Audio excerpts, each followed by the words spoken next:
Well, it's time for a new video update. Over the last couple of months, I've been fixing this, adjusting that, changing that, figuring out what needs to be done, and doing it. And we're getting better. Done a lot of work the last 2 months. I have a few more things to do before I can really drive it regularly on the road. I need to change the tires and change the entire brake system. Get all those old parts out of there. But I drive it a little bit. I'll go down the road 2 miles, turn around and come back. And I'll do that a couple times. And that's my driving so far.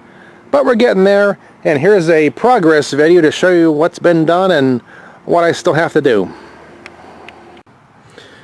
Here are some of the parts that still have to be put on the car.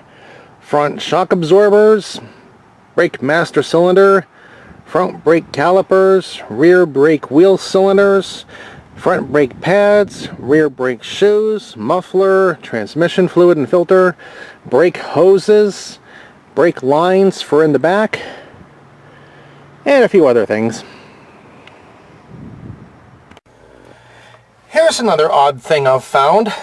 Did you know that over time, seat belts in a car shrink? Because look at what I have to do now with the seat belt. I want to get in the car, go for a ride, get the seat belt all the way out. Gotta pull this here, and like that. And that's what it takes to get the seat belt on. It didn't used to be like that.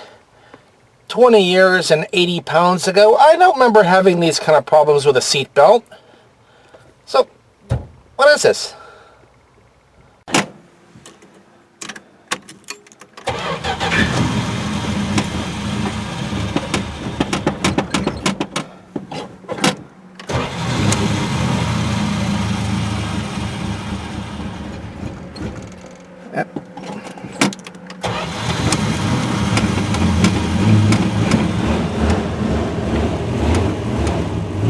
See?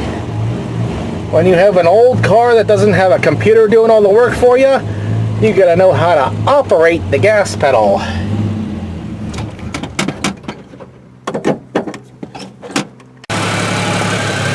And now it's had a few minutes to idle. It's doing better now.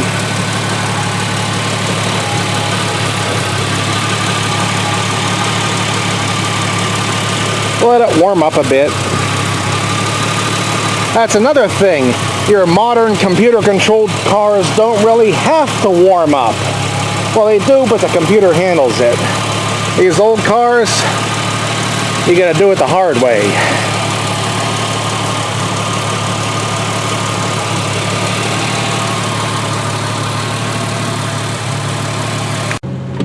Time to go for a little drive.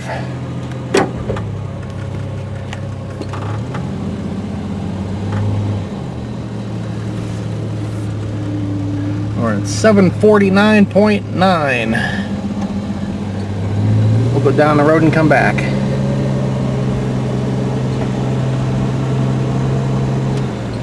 While I roll up the window, like we did in the old days.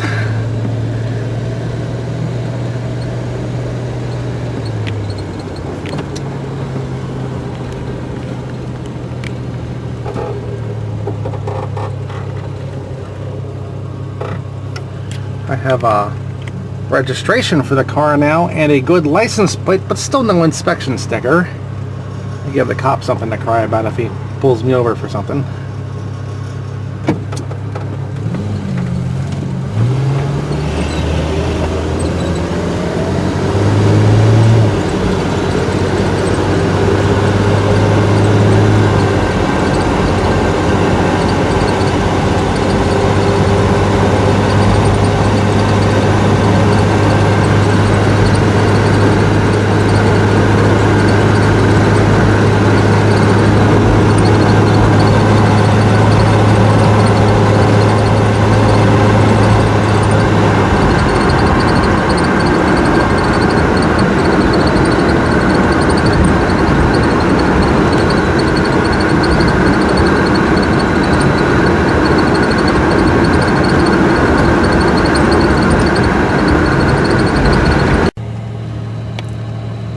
Well, we made it 2 miles down the road. Now I gotta make it 2 miles back.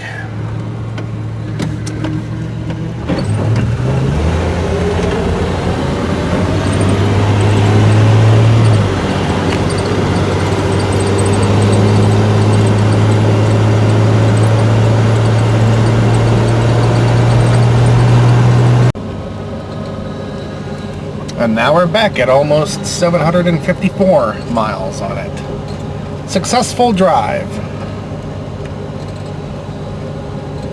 I would do more driving, but I have some other stuff to do today.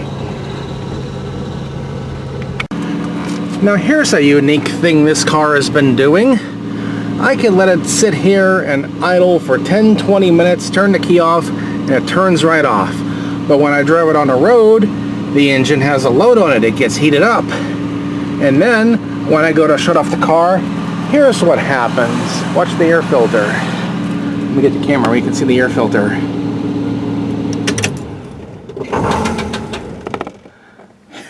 You see that?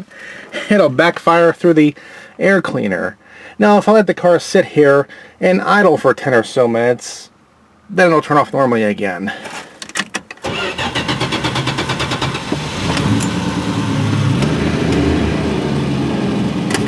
I'll shut it off again, so you can see again.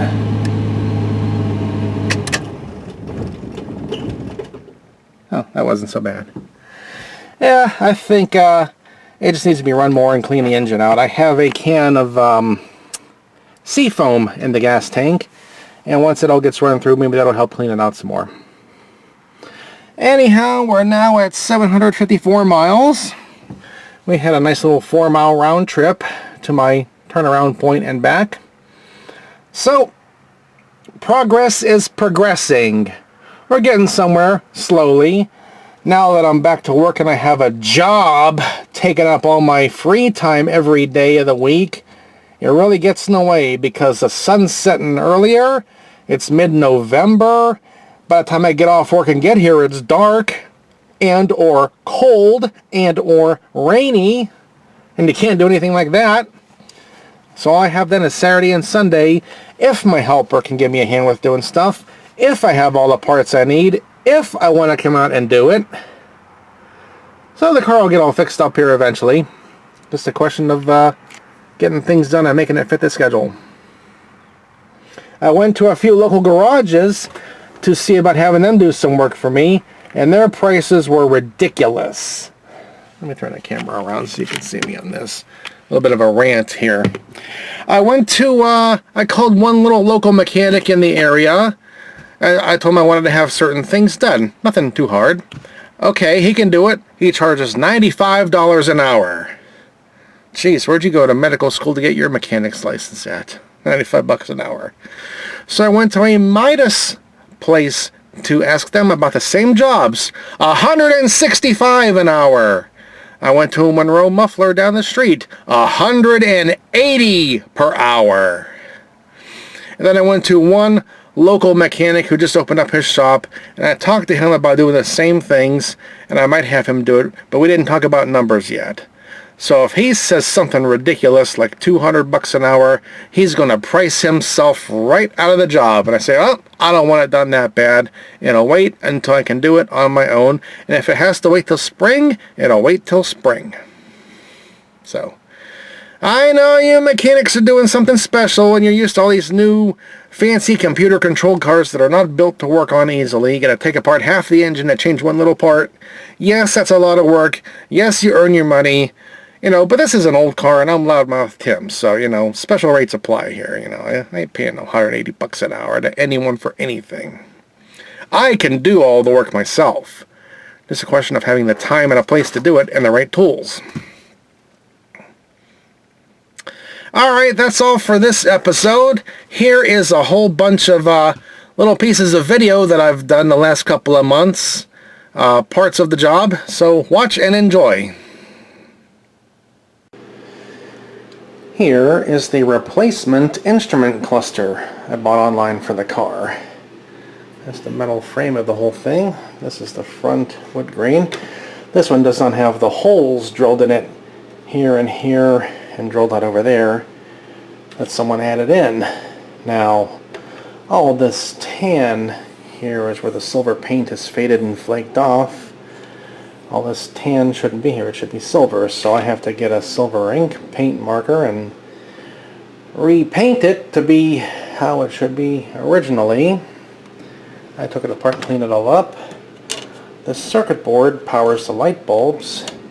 It had a couple of broken pins. I resoldered them. Over here we have the light bulbs just push into these little black plastic holders. It makes all the lights, voltage regulator, some cardboard tubes to make the light go where they want it to. Here are the gauges. I cleaned them all up. I thought about repainting the orange pointers, but they don't look too terrible. I might just leave them alone. And here's the whole correct 120 mile an hour speedometer assembly for the car. I took it all apart, cleaned everything, reset the odometer to 0. A 51-year-old car, it's not going to matter. And I thought about repainting the orange needle in this one too, but it looks pretty good. So I'm just going to leave it alone, I think. I'll just repaint the silver parts on here and maybe touch up the black and the wood grain parts a little bit. And then reassemble it, and then I have a new, correct, hopefully working instrument panel for the car.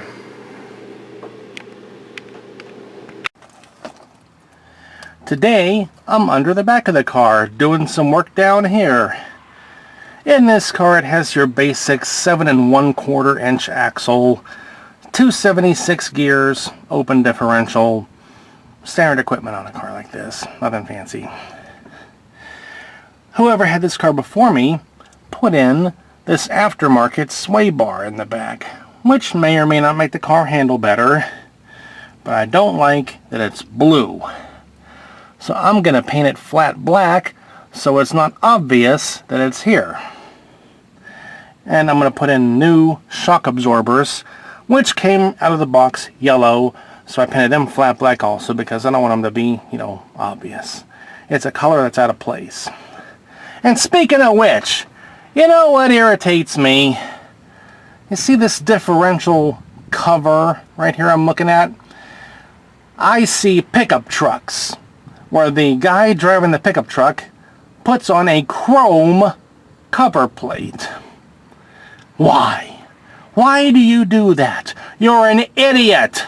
A chrome cover does nothing to make the car or truck run better, run faster, or get better mileage. You know who benefits from you putting on a chrome cover plate?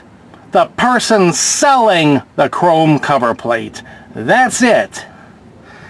And anyone, the people who put the chrome cover plates on, most of them are usually the same idiot who has the truck jacked up 6 inches too, and maybe even with the huge big chrome wheels and tires. Idiot, idiot, and more idiot. Don't do dumb things like that. Anyhow, I'm going to paint the bar black today after I clean it with alcohol to degrease it. I'll put the shocks in and we'll take one more picture. I left the gas tank out during this part of the job because it would just be in the way if I tried to do all this work with the gas tank in the way. I did put in a new stainless steel fuel line. I have to bend it into place a little bit more. But it fits pretty good, and it goes where it's supposed to go. And it replaces the old line, which was in pretty bad shape. Well, that part of the job is done. The shocks are in and painted. The sway bar is painted. One more thing done. One less thing to do. Doing some more work under the car. Spraying down the surface rust with this rust converter. Clean this all up in here. Get it all coated and taken care of. Getting ready to put the gas tank in.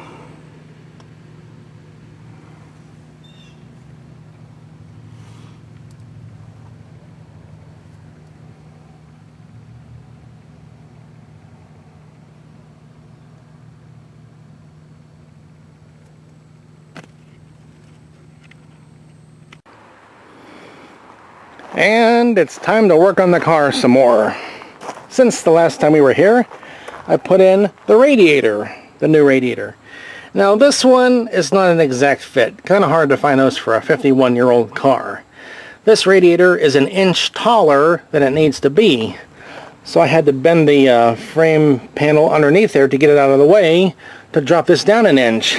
And then this top inlet had to be moved from that side to here. And now with the bottom outlet where it is, it's an inch lower, so a standard hose won't fit. So I've had to fabricate a hose out of two hoses. And now, once it's all cut and put in place, it'll fit in like about that, and it'll be good. And I had to have the radiator shop custom make me this little piece to connect the hoses and be able to adjust them. So I'm doing that today. We'll get that part hooked up. And then I have other things to do too. One concern on this old car is that the transmission fluid looked very, very old. It was so brown it looked like motor oil, but it wasn't burned. So I'm flushing it out. And how do you flush out the fluid without taking the pan off? Well, in my case, pretty easy. I came up here to where the transmission oil cooler lines go to the cooler in the radiator. I left them disconnected. I'll put the transmission in neutral, start the engine, and let it pump out the old fluid into that container. And I got a 5-gallon bucket of ATF back there because it was more financially a good deal than buying 3 or 4 1-gallon cans. And I am going to fill up fluid into here like a gallon at a time, run it through, fill it up, run it through, until just by sheer attrition most of the old oil is out. And because I was too cheap to go out and buy a long funnel, I'm using 2 short funnels, and I'm making it work. Watch this.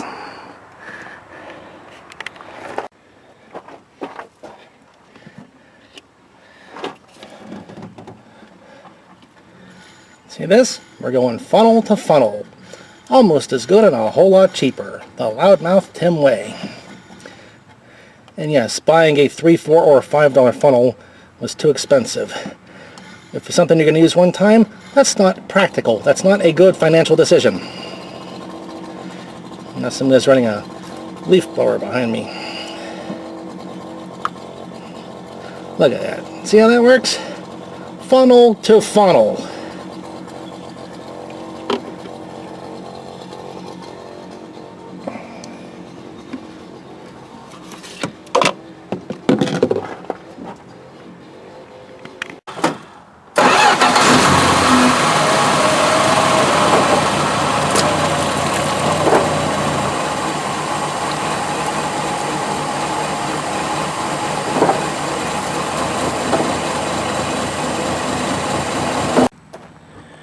And now it's time to install the new gas tank.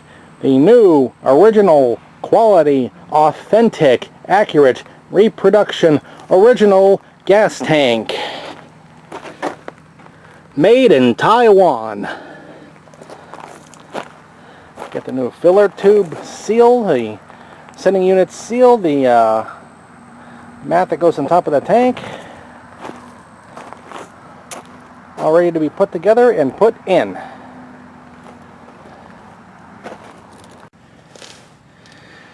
And now the new authentic reproduction original quality made in Taiwan gas tank is in.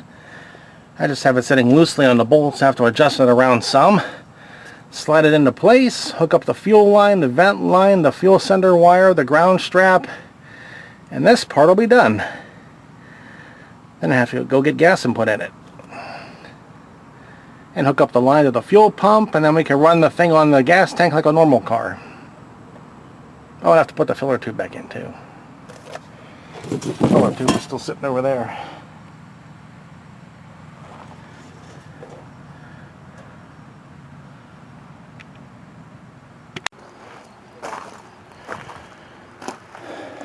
Because the top radiator hose inlet is not in the stock location, I had to cut and splice together 2 hoses to make the top hose. But now that's done, everything is connected and the car should be able to drive on its own. Around the lot here anyhow. I don't have any registration or license plates yet, but you know, when has it ever stopped Loudmouth Tim, right?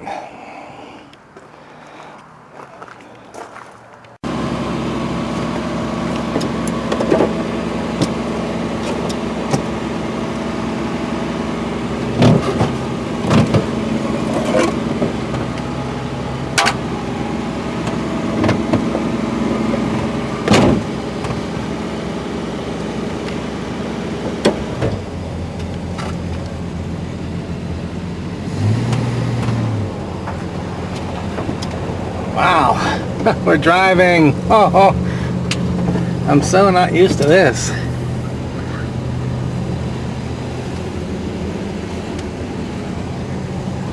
The gas gauge is working partly. Should be reading a lot higher than it is. I got about 10.5 gallons in the tank, in a 16-gallon tank.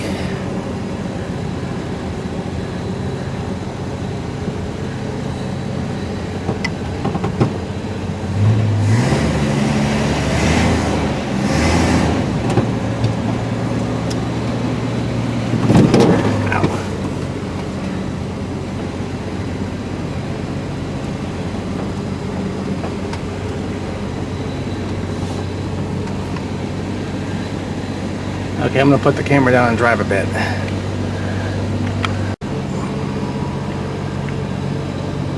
One thing I have to get used to again is how light the steering is in this car. Look at this.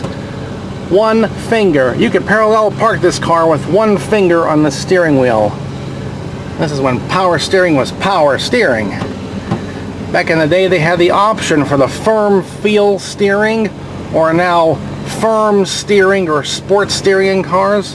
Why? What's wrong with having a nice light steering wheel? Look at this. One finger. I'm making a 180 turn here. No problem.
Well, I just drove it a mile making laps around this building, so it can drive. It has a lot more work to be done on it, but it can drive.